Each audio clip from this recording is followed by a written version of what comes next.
Mantan calon wakil presiden Mahfud MD mengaku bahwa dirinya merasa memiliki kemampuan yang lebih unggul dari Prabowo Subianto dan Gibran Raka Buming Raka.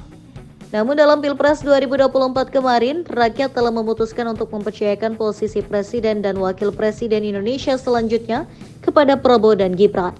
Saya bukan pendukung Prabowo, bukan pendukung Prabowo Gibran. Saya lawannya Prabowo. Saya merasa saya lebih baik dari Prabowo dan Gibran. Tetapi hasil pemilihan umum rakyat lebih percaya Prabowo. Ya sudah, gitu kan. Atas dasar itu, kemenangan Prabowo dan Gibran berdasarkan pilihan rakyat di pemilu 2024 tetap harus diakui. Mahkamah Konstitusi atau MK juga sudah memutuskan kemenangan untuk pasangan tersebut. Harus diakui secara sportif, apapun kritik orang tentang pemilu, bagi saya ya sudah selesai gitu. Karena kita harus move on juga kan, masa mau marah-marah terus enggak berhenti. Meski begitu, Mahfud menegaskan bahwa dirinya tak mempersoalkan sikap Ketua Umum PDIP Megawati Soekarno Putri yang masih mengungkit kecurangan terstruktur, sistematis, dan masif atau TSM di pemilu 2024. Sebab Megawati berbicara dengan posisinya sebagai Ketua Umum partai politik.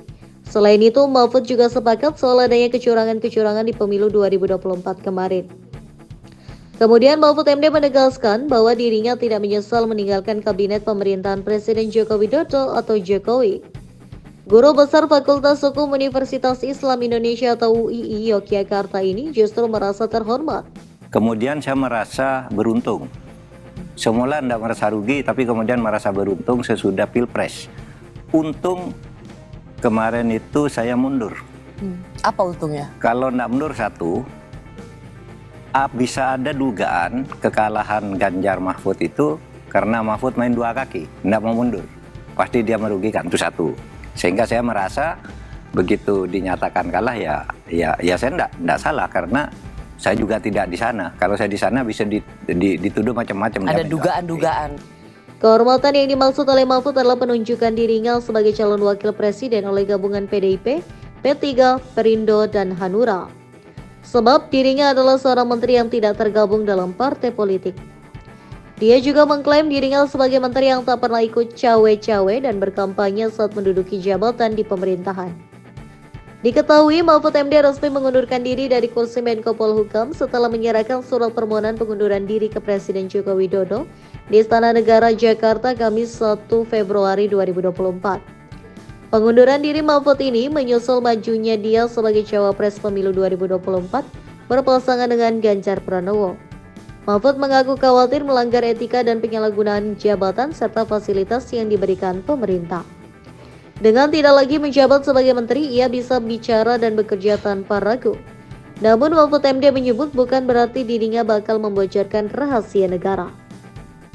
Top 3 prestasi Mahfud MD dalam penegakan hukum.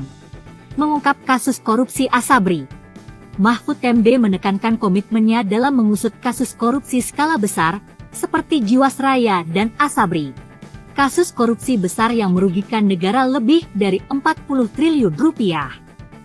Sejumlah pelaku korupsi telah dijatuhi hukuman mati atau penjara seumur hidup sebagai tindakan keras dalam menangani korupsi.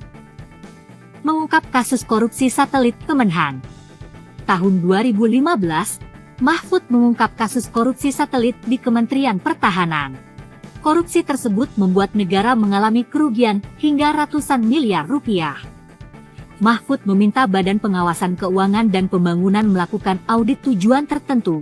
Lalu Mahfud mengarahkan agar kasus tersebut diproses secara hukum. Mengungkap kasus korupsi Lukas NMB. Mahfud MD membongkar sejumlah temuan soal kasus korupsi yang menyeret Gubernur Papua Lukas NMB. Selain itu, Mahfud juga membeberkan 10 kasus korupsi yang telah teridentifikasi di Papua. Kasus ini diduga merugikan negara ratusan miliar rupiah. Saat ini Lukas NMB telah ditangkap dan mendapatkan hukuman 8 tahun penjara.